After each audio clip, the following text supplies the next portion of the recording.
Hello students, welcome to my YouTube channel. আজকের আমি তোমাদের সঙ্গে এলিমিনেশন রিয়াকশন নিয়ে আলোচনা করব। আগের ক্লাসে আমি সাবস্টিটিউশন রিয়াকশন নিয়ে কমপ্লিট করেছিলাম। তো আজকের আমাদের আলোচনার বিষয় হচ্ছে এলিমিনেশন। প্রথমে বলে রাখি, এলিমিনেশন রিয়াকশন অনেক রকমভাবে হতে পারে। আমাদের ক্লাস 12-এর সিলেবাসে মূলত E1 আর E2 এই দু রকম রিয়াকশন নিয়ে ডিটেলসে পড়তে হবে। রিয়াকশন যখন আমরা পড়বো তখন মূলত এদের মধ্যে আমরা কী কী বিষয় নিয়ে আলোচনা করব, কোন ধরনের সাবস্ট্রেট E1 বা E2 রিয়াকশানে পার্টিসিপেট করে, তাদের মেকানিজম কীরকম হয়, প্রোডাক্ট যেটা তৈরি হয় তার পার্টিকুলার কোনো স্টিরিওকেমিস্ট্রি থাকে কি না, আর কী ধরনের রিয়েজেন্ট ইউজ করলে কোন ধরনের মেকানিজম ফলো করে, আমরা সেই সমস্ত উদাহরণের সাহায্যে এই রিয়াকশান আলোচনা করব। তো প্রথমেই আমরা দেখে নেব যে এলিমিনেশন রিয়াকশানকে আমরা যে দুটো ক্যাটাগরির কথা বললাম সেই ক্যাটাগরিতে আমরা কিভাবে কি কি পয়েন্টস নিয়ে আসতে পারি। তো শুরু করা যাক। আমি প্রথমেই যেরকম বললাম যে দু রকম মেকানিজম আমরা বা দু রকম প্রসেস এইখানে পড়বো আমাদের ক্লাস 12-এর সিলেবাসে। একটা হচ্ছে E1 আর একটা হচ্ছে E2। যেরকমভাবে সাবস্টিটিউশনের ক্ষেত্রে দু রকম ক্লাসিফিকেশন করেছিলাম SN1 এবং SN2, এলিমিনেশনের ক্ষেত্রেও ঠিক তাই, E1 এবং E2।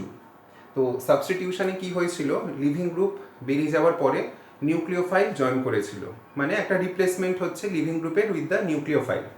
এলিমিনেশনের ক্ষেত্রে হবে কি, হ্যালো অ্যালকেনস যদি নেওয়া হয় তাহলে সেক্ষেত্রে হ্যালোজেন পরমাণু তো অপসারিত হবেই। এবারে খেয়াল করে দেখো যে একটা হ্যালোজেন পরমাণু যদি অপসারিত হয়ে যায় তার মানে একটা কম্পাউন্ড থেকে নেগেটিভ পার্ট বেরিয়ে গেল। তাহলে কম্পাউন্ড যেটা পড়ে থাকবে তার চার্জ কি হবে, পজিটিভ। এখন কোনো কম্পাউন্ড তো আর চার্জড অবস্থায় থাকতে পারবে না।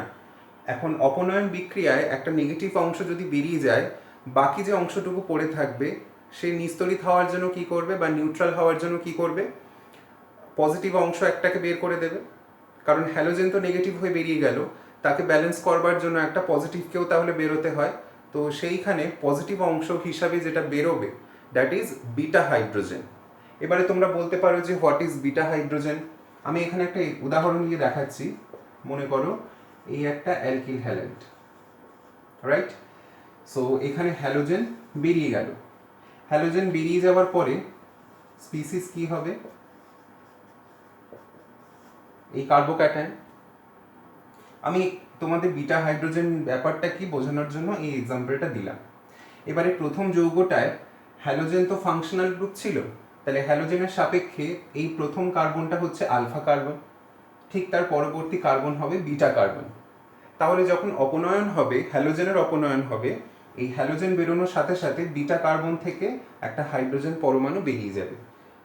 তাহলে এইখানে কি হবে, হাইড্রোজেন পরমাণু যদি এটা কমে যায় তাহলে এটা 3 থেকে 2 হলো, আর এটা সঙ্গে সঙ্গে কি হবে, নিস্তরিত হয়ে যাবে। নিস্তরিত হয়ে গিয়ে যৌগ যেটা আমরা পাবো প্রোডাক্ট হিসাবে that is will be alkyne. তাহলে সিম্পল ফর্মে আমি কি বলতে পারছি দেখো, এখান থেকে একটা হাইড্রোজেন, মানে এই হাইড্রোজেন এই বন্ড হাইড্রোজেনের থেকে তুলে নিয়ে এই দুটো কার্বনের মধ্যে শেয়ার হলো, প্লাস এখান থেকে হ্যালোজেন বেরিয়ে গেল। সো হ্যালোজেন আর হাইড্রোজেন অপনয়ন বিক্রিয়ায় এই দুটো পরমাণু অপসারিত হয়। তাই জন্য আমরা হ্যালো অ্যালকেনের এলিমিনেশন প্রসেসটাকে অনেক সময় বলতে পারি ডিহাইড্রো হ্যালোজিনেশন। এবার যেহেতু এটা আমাদের এই টপিকের আন্ডারে চলছে, হ্যালো হাইড্রোকার্বনের আন্ডারে চলছে, তো আমরা এলিমিনেশনটাকে বলে দিতে পারি dehydro halogenation. Dehydro halogenation, right? Dehydro halogenation মানে হাইড্রোজেন আর হ্যালোজেন দুজনকে অপসারিত করা হচ্ছে। ওকে, তো এবারে আমরা কিছু ক্রাইটেরিয়া E1 আর E2-র ক্ষেত্রে কিছু ক্রাইটেরিয়া দেখে নেব। ঠিক SN1 এর মতো E1 রিয়াকশনেরও কিছু প্রপার্টি রয়েছে, সেম SN2 এর মতো E2-রও কিছু প্রপার্টি রয়েছে। SN1 এর ক্ষেত্রে আমরা যা যা পড়েছিলাম যে 2 স্টেপ রিয়াকশন, কার্বোক্যাটায়নের মাধ্যমে রিয়াকশনটা যায়, নন স্টিরিও স্পেসিফিক, যা যা আমরা পড়েছিলাম, বা বলতে পারো বাল্কি যে সমস্ত কম্পাউন্ড আছে, মানে 3 ডিগ্রি বা যারা রেজোনেন্স স্টেবিলাইজ স্পিসিস তৈরি করতে পারে, not only the resonance stabilise মানে স্টেবল কার্বোক্যাটায়ন তৈরি করতে পারে, তারা যেরকম SN1 রিয়াকশন পার্টিসিপেট করে, E1 এর ক্ষেত্রেও সেম প্রপার্টিগুলো আমরা জাস্ট কপি পেস্ট করব। SN2 এর ক্ষেত্রে আমরা যা যা দেখেছিলাম যে single step reaction, stereo specific reaction, less sterically hindered কম্পাউন্ডের ক্ষেত্রে দেখতে পাই কার্বোক্যাটাইন তৈরি হয় না, ওই সেম প্রপার্টিগুলো আমরা E2 তে বসাবো। তাহলে এখানে ফার্স্টে আমরা দেখে নিচ্ছি যে E1 এর ক্ষেত্রে কি কি লিখছি। অ্যাপ্লিকেবল ফর বা অবজার্ভড, অ্যাপ্লিকেবল বলবো না, অবজার্ভড ফর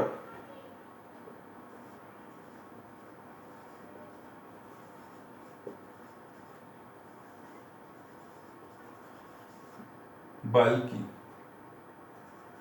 substrate যেগুলো 3 degree. Number B, 2 step reaction.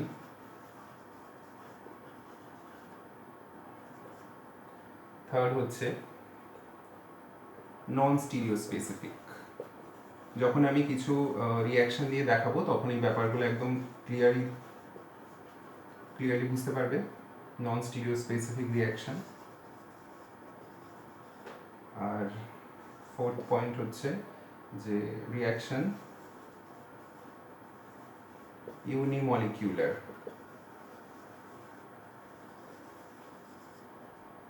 as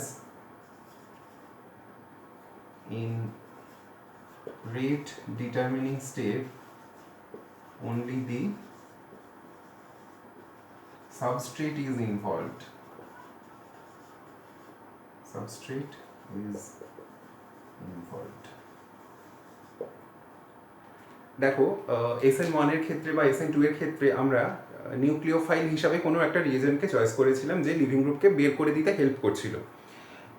এলিমিনেশনের ক্ষেত্রে আমরা নিউক্লিওফাইল ইউজ করতে পারবো না, তার কারণ নিউক্লিওফাইল কি করে, নিউক্লিওফাইল নেগেটিভ চার্জ, তার যে নিজস্ব নেগেটিভ চার্জ সেটাকে ইউজ করে কোনো একটা সাবস্ট্রেটে গিয়ে কাউকে রিপ্লেস করে তার জায়গাটা নিয়ে নেবে। কিন্তু এলিমিনেশন করতে গেলে আমাদেরকে কি ইউজ করতে হবে, এখানে এক্সাম্পল যেটা দেখালাম সেখানে দেখলে যে হাইড্রোজেনও বেরোচ্ছে আর তার সাথে হ্যালোজেনও বেরোচ্ছে। তাহলে হাইড্রোজেন বের করতে গেলে নিশ্চয়ই আমাকে সেখানে কিছু বেস অ্যাপ্লাই করতে হবে বা ক্ষার। অতএব রিয়েজেন্ট, এখানে সাবস্ট্রেটের সঙ্গে আমরা যে রিয়েজেন্ট ইউজ করব যার জন্য আমরা এলিমিনেশন রিয়াকশনটা করাতে পারবো, দ্যাট ইজ আ বেস। তো বেস কীরকম কার ক্ষেত্রে হবে সেটা আমরা এরপরে আলোচনা করব উদাহরণের সাহায্যে। তো E2 এর ক্ষেত্রে প্রপার্টিগুলো লিখে নাও, ঠিক এর অপোজিট যে প্রপার্টিগুলো হওয়া উচিত, যেমন observe for less bulkier substrate,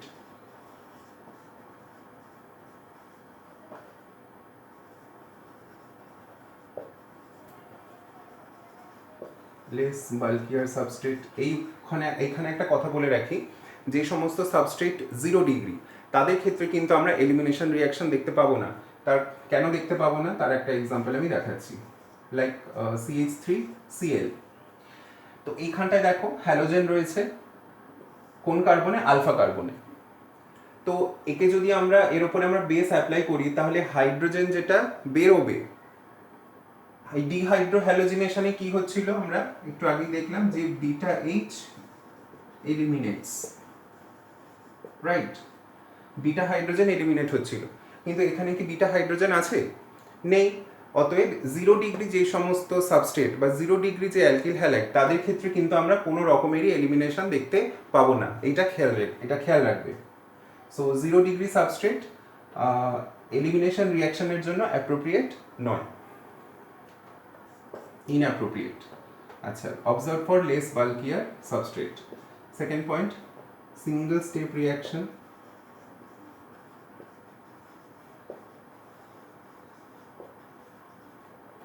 Third point, stereo specific.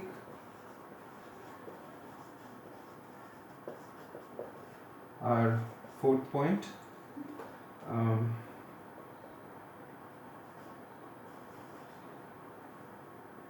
reaction is bimolecular.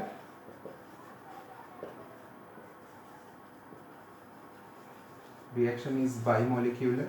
That's why E2 আর এখানে ইউনিমলিকুলার ছিল বলে এটা E1, ঠিক SN1 আর SN2 তে আমরা যেরকম পড়েছিলাম। Reaction is bimolecular as rate determining step involves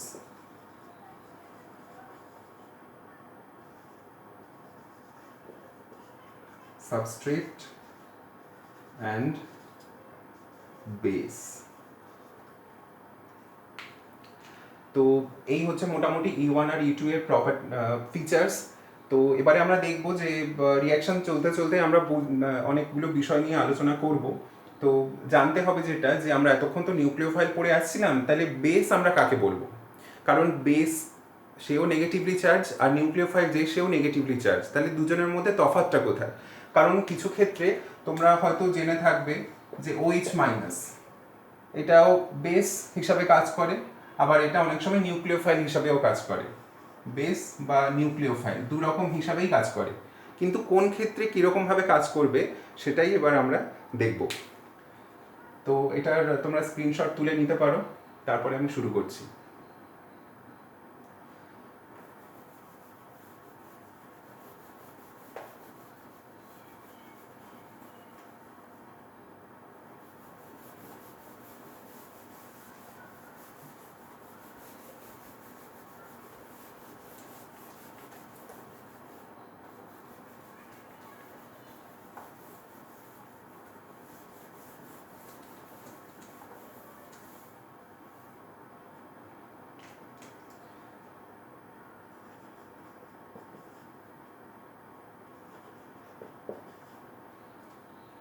OH minus মনে করো ওয়াটার মিডিয়ামে নেওয়া আছে আর অ্যালকোহল মিডিয়ামে নেওয়া আছে, রাইট? তো এই নেগেটিভ চার্জ থাকার জন্য এ কি করবে, পোলার সলভেন্টের সঙ্গে একটা এরকম চার্জ ইন্টারঅ্যাকশনে পার্টিসিপেট করবে সলভেন্ট মলিকিউলগুলোর সাথে। সেটা থ্রু হাইড্রোজেন বন্ড হতে পারে, যেহেতু ওয়াটার একটা পোলার প্রোটিক সলভেন্ট, তো ডেফিনেটলি আমরা এখানে একটা হাইড্রোজেন বন্ডিং এর ব্যাপার ভাবতেই পারি। কি বললাম, যে যেহেতু নেগেটিভ চার্জ একটা স্পিসিস রয়েছে, তাকে যদি ওয়াটার মিডিয়ামে দেওয়া হয়, তাহলে ওয়াটার মিডিয়ামে থাকা অবস্থায় কি করছে, জলের হাইড্রোজেনের সঙ্গে একটা হাইড্রোজেন বন্ডিং ইন্টারঅ্যাকশনে পার্টিসিপেট করছে। পার্টিসিপেট করার ফলে কি হচ্ছে, OH মাইনাস আয়নটা গেটস সলভেটেড, রাইট? দ্রাবকায়িত হয়ে গেল। ঠিক একই ঘটনা আমরা এদের ক্ষেত্রেও দেখতে পাবো, কারণ এখানেও এটাও একটা পোলার প্রোটিক সলভেন্ট। তো OH মাইনাসের সঙ্গে অ্যালকোহলের হাইড্রোজেনের একটা এরকম hydrogen bond interaction possible. Water alcohol দুজনেই যেহেতু পোলার প্রোটিক সলভেন্ট, তো দুজনের ক্ষেত্রে আমরা এরকম একটা হাইড্রোজেন বন্ড ইন্টারঅ্যাকশন দেখতে পাচ্ছি।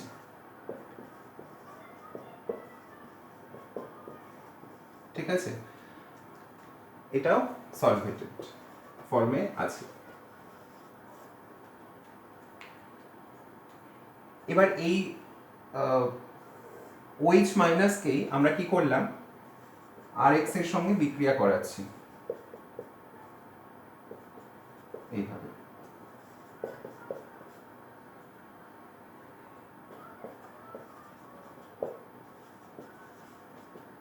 ঠিক আছে, আর প্রাইম করে দিই, কারণ তোমরা এই আর এর সঙ্গে হয়তো গুলিয়ে ফেলতে পারবে, তোমরা এই অ্যালকোহলের আর এর সঙ্গে হয়তো গুলিয়ে ফেলবে, ওই জন্য আমি এটাকে চেঞ্জ করে আর প্রাইম করে দিলাম।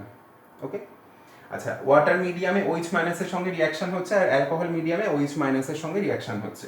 এইখানে রিয়াকশন করে দেখা যাচ্ছে একটা অ্যালকোহল পাবো, আর এইখানে রিয়াকশন করে দেখা যাচ্ছে একটা অ্যালকিন পেলাম। তাহলে সমস্যা কোথায় হলো, যে এখানেও তো OH মাইনাস আয়ন মিডিয়ামে সলভেট হয়েছিল, এখানেও OH মাইনাস আয়ন মিডিয়ামে সলভেট হয়েছিল, তাহলে এখানে প্রোডাক্ট হয়ে অ্যালকোহল, অথচ এখানে প্রোডাক্ট হয়ে অ্যালকিন হলো কেন? তাহলে নিশ্চয়ই সলভেটেড হয়ে যাওয়ার পরে এমন কিছু ঘটনা হচ্ছে যার জন্য রিয়াকশন হওয়ার প্রসেসটাও চেঞ্জ হয়ে যাচ্ছে। এইবারে বলি, দেখো কীরকম। ধরো ওয়াটার মলিকিউল আর অ্যালকোহল মলিকিউলের যদি আকারের তুলনা করা হয়, তাহলে ডেফিনেটলি অ্যালকোহলের আকার বড়, কারণ এখানে একটা অ্যালকিল গ্রুপ রয়েছে। সেই অ্যালকিল গ্রুপটা কতগুলো কার্বন নিয়ে রয়েছে না রয়েছে ওটা আমাদের এখন বক্তব্য নয়, আমরা শুধু জানছি যে এখানে হাইড্রোজেন আর অক্সিজেন, এখানে হাইড্রোজেন অক্সিজেনের সঙ্গে একটা অ্যালকিল গ্রুপও রয়েছে, তাহলে ডেফিনেটলি এটার সাইজ ওয়াটারের থেকে বড়। যখন সলভেশন হয়ে যাচ্ছে, সলভেশন হয়ে যাওয়ার পর টোটাল যে সলভেটেড মলিকিউল যেটা বা সলভেটেড যে আয়ন, মলিকিউল বলবো না, সলভেটেড যে আয়ন, এইখানে যা সাইজ শো করবে, এখানে অ্যালকোহল দিয়ে সলভেট হওয়ার পর আয়নের যে সাইজ হবে সেটা ডেফিনেটলি বড় সাইজ হবে।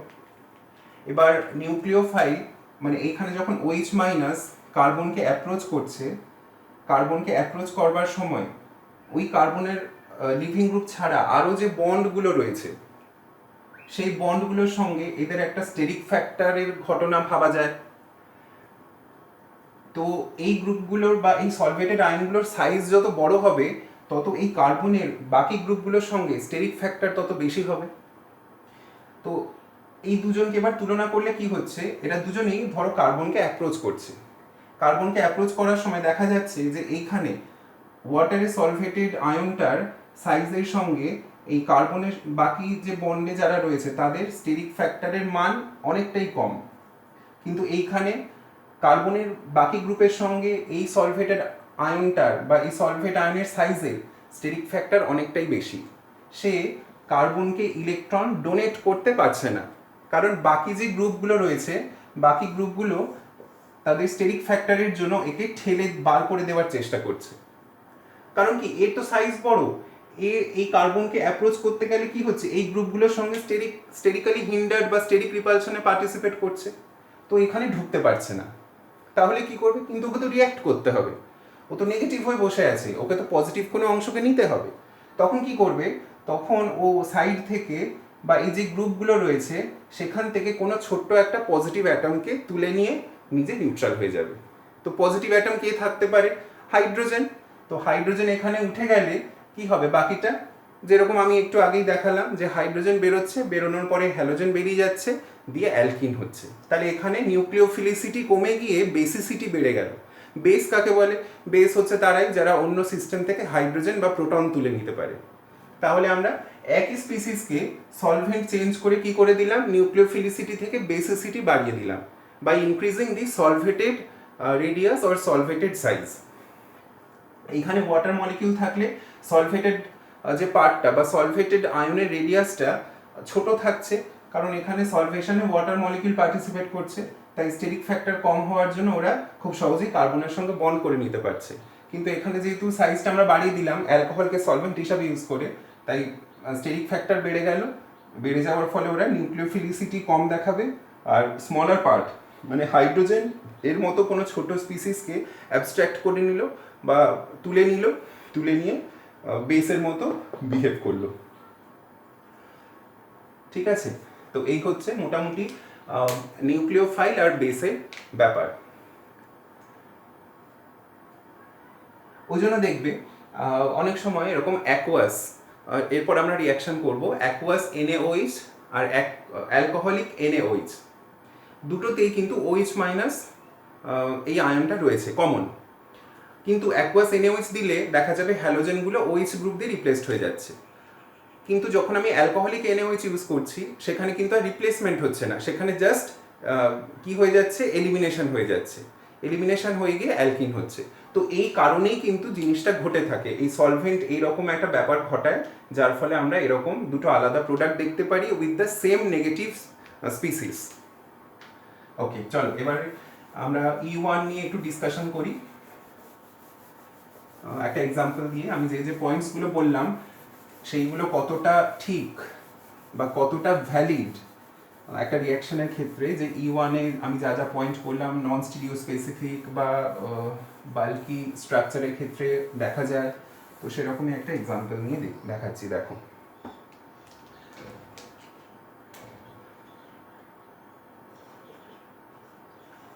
so first E1 reaction, let us consider an example like this.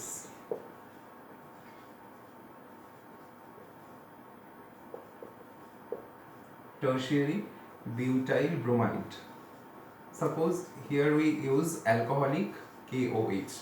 Alcohol means ধরে নাও ইথানল আছে, অ্যালকোহল হ্যাঁ ইথানল, সেই একই ব্যাপার, ইথানল OH মাইনাসকে সলভেট করে বিশাল আকার নিয়ে নেবে, ফলে ও ব্যাক সাইড দিয়ে অ্যাটাক করা বা এই ফ্রন্ট সাইড দিয়ে অ্যাটাক করার ব্যাপারটা থাকছে না। এখানে তো ব্যাক সাইড অ্যাটাক হওয়ার কোনো প্রবণতাই নেই, কারণ এটা 3 ডিগ্রি অ্যালকিল হ্যালাইড তো আমি প্রথমেই বললাম যে বাল্কিয়ার সাবস্ট্রেট যেগুলো সেগুলো E1 করে, আর দুটো স্টেপে করে। তো প্রথম স্টেপ হচ্ছে এখানে সলভেন্ট কি করছে, পোলার প্রোটিক সলভেন্ট, ইথানল পোলার প্রোটিক সলভেন্ট। সো সি আর বি আর বন্ডকে পোলারাইজ করে প্রথমেই ভেঙে দিচ্ছে, ভেঙে দিয়ে কার্বোক্যাটায়ন তৈরি করলো।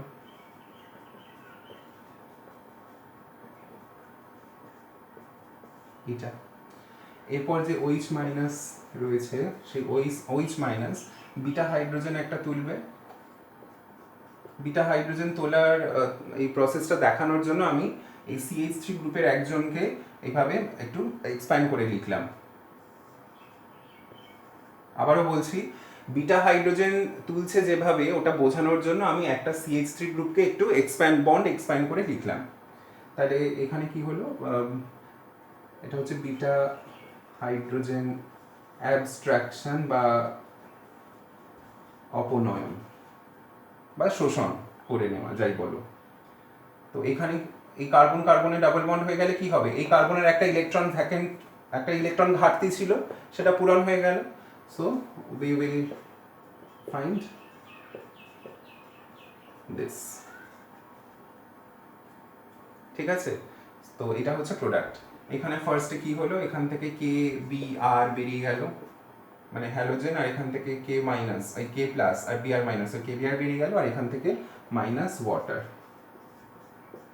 তাহলে এই প্রোডাক্টের সঙ্গে আমরা কি কি পাচ্ছি, এটা। So this is elimination. এটা দেখতে পাচ্ছ দুটো স্টেপে রিঅ্যাকশনটা হচ্ছে, ফার্স্ট স্টেপে কার্বোক্যাটায়ন ফর্মেশন হচ্ছে, সেকেন্ড স্টেপে বিটা হাইড্রোজেন অ্যাবস্ট্রাকশন হচ্ছে, ঠিক SN1 এর মতোই। আচ্ছা, এর আমরা এনার্জি প্রোফাইল ডায়াগ্রাম করতে পারি, কিন্তু করব না, কারণ একদম সেম SN1 এর মতোই, তোমরা জাস্ট ওখান থেকে কপি পেস্ট করে নাও। এখানে আলাদা কিচ্ছু নেই, যেরকম ভাবে আমি SN1 এ যা যা করেছিলাম এখানে E1 এর ক্ষেত্রেও ঠিক সেম জিনিস আমরা করব। এবার যে কথাটা বলেছিলাম যে এটা একটা নন স্টিরিও স্পেসিফিক রিঅ্যাকশন, কিভাবে হচ্ছে সেটাই আমি তোমাদেরকে এবার দেখাবো। দেখো, এটা ছবি তুলে নিতে পারো।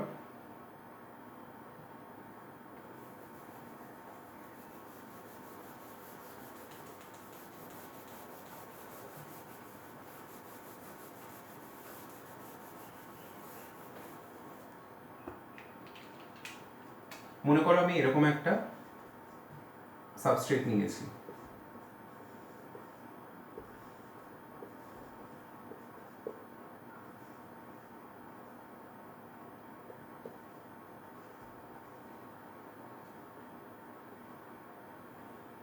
আচ্ছা R3 R4 না করে এটাকে আমরা R1 R2 করে দিই, ওকে।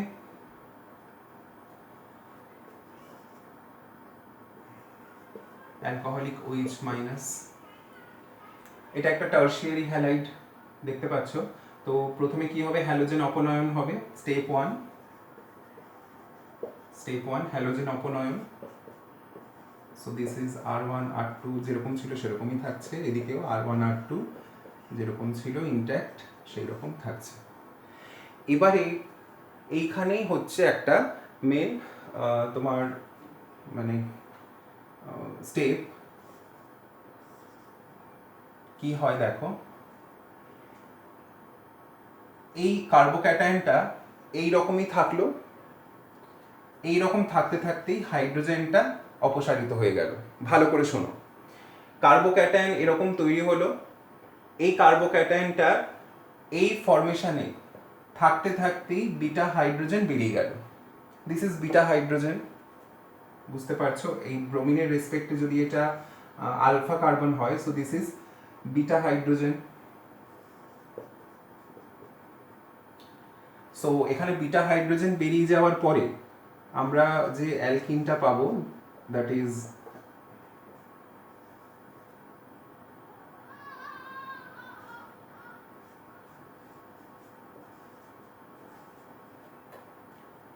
এইটা।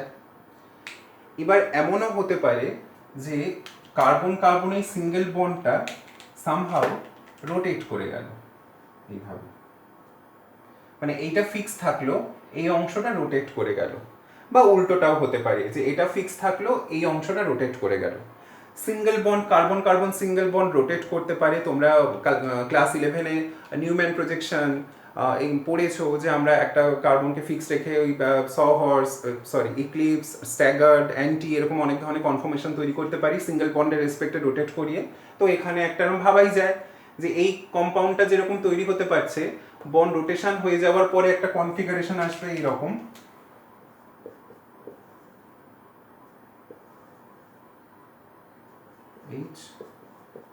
ধরো R2 R1 বন্ড রোটেশন হয়ে গেল। আর এখানে আমি লিখছি বন্ড রোটেশন। কোন বন্ড রোটেশন করছে? CC bond rotation. Bond rotation হয়ে যাওয়ার পরে এইটা পেলাম। এরপরে বিটা হাইড্রোজেন অপসারণ হয়ে গেল। অপসারণ হয়ে গেলে কি হচ্ছে দেখো, R1 R2 double bond R2 R1। তাহলে এইটা হচ্ছে প্রোডাক্ট A, এইটা হচ্ছে প্রোডাক্ট B। তাহলে দু রকম পসিবিলিটি থাকছে। এবার এই যে অ্যালকিন আর এই যে অ্যালকিন, এদের দুজনের মধ্যে কিছু ডিফারেন্স দেখতে পাচ্ছ? নিশ্চয়ই ডিফারেন্স দেখতে পাচ্ছ আশা করি। এখানে দেখো এই কার্বনের R1 R2 যে অ্যারেঞ্জমেন্টে আছে, এই কার্বনেরও R1 R2 সেই অ্যারেঞ্জমেন্টে আছে, কিন্তু এইখানে অ্যারেঞ্জমেন্টটা উল্টে গেছে। সিস ট্রান্স তোমরা নিশ্চয়ই পড়েছো। তো সেম গ্রুপ ডাবল বন্ডের যদি সেম সাইডে থাকে তাহলে আমরা সেটাকে বলি সিস, আর যদি অপোজিটে থাকে তাহলে বলি ট্রান্স। তাহলে এখানে সিস আর ট্রান্স দুটো জিওমেট্রির প্রোডাক্ট পাওয়া যাচ্ছে। যেহেতু এখানে দু রকম স্টিরিওকেমিস্ট্রি বা দু রকম জিওমেট্রি বিশিষ্ট প্রোডাক্ট আমরা পেলাম, অতএব এইটাকে আমরা নন স্টিরিও স্পেসিফিক বলছি। পার্টিকুলার কোনো জিওমেট্রি বা স্টিরিওকেমিস্ট্রি বিশিষ্ট যৌগ তৈরি হচ্ছে না, মিক্সচার তৈরি হচ্ছে। That is Y E1 reaction is non stereo specific like SN1। SN1-এও কিন্তু আমরা এরকম দেখেছিলাম যে দু রকম স্টিরিও আইসোমার এনানশিওমেরিক পেয়ার তৈরি হচ্ছিল, যেটা প্লাস এবং মাইনাস সমান অনুপাতে। এখানেও কিন্তু ঠিক তাই হচ্ছে। তো সিস আর ট্রান্স দুটো আইসোমার হলো, এটাকে আমি ধরে নাও যদি বলি সিস আর এটা হচ্ছে ট্রান্স। সো দু রকম কম্পাউন্ড তৈরি হওয়া possible. That's why E1 reaction is non stereo specific. এরকম প্রচুর এক্সাম্পল আছে, তোমরা সাবস্ট্রেট দেখেই বুঝে যাবে যে এটা E1 হবে না কি E2 হবে। E1 হলে তো আমি বললাম যে টারশারি টাইপ কম্পাউন্ড দেওয়া হবে, বা এমন কোনো কম্পাউন্ড যে রেজোনেন্স স্টেবিলাইজ বা স্টেবল কার্বোক্যাটায়ন প্রডিউস করতে পারে, তারা E1 করবে। তাদের মেকানিজম এরকম দুটো স্টেপে হবে। যদি দেখো যে এরকম বন্ড রোটেশনের কিছু ব্যাপার থাকে, তাহলে বন্ড রোটেট করিয়ে প্রোডাক্ট ফরমেশনে যাবে। আমি এখানে জেনারেল একটা এক্সাম্পল দিলাম যাতে তোমাদের অন্য যত এক্সাম্পল এরকম পাবে তার সাথে তোমরা এটাকে রিলেট করতে পারো, কারণ প্রচুর এক্সাম্পল রয়েছে। এখন প্রত্যেকটা এক্সাম্পল ধরে করাতে গেলে এই ক্লাসের অনেক লেন্থ বেড়ে যায়। ওই জন্য আমি একটা জেনারেল ফর্ম তোমাদের দিয়ে দিলাম। এই ফর্ম তোমরা এরকম কম্পাউন্ডের ক্ষেত্রে যেখানেই অ্যাপ্লাই করবে সব জায়গাতেই কিন্তু তোমরা এরকম আনসার খুব ইজিলি বার করে ফেলতে পারবে। So this is all about E1 mechanism and E1 reaction. আর এই সমস্ত নিয়ে তোমাদের বইতে অনেক ডিটেলসে আরও এক্সাম্পল বা আরও কোয়েশ্চেন্স দেওয়া রয়েছে, সেইগুলো সলভ করো। আর নেক্সট ভিডিওতে আমরা E2 রিয়াকশন নিয়ে আলোচনা করব। ততক্ষণ তোমরা পড়াশোনা করতে থাকো, আর সবাই খুব ভালো থেকো। বাই।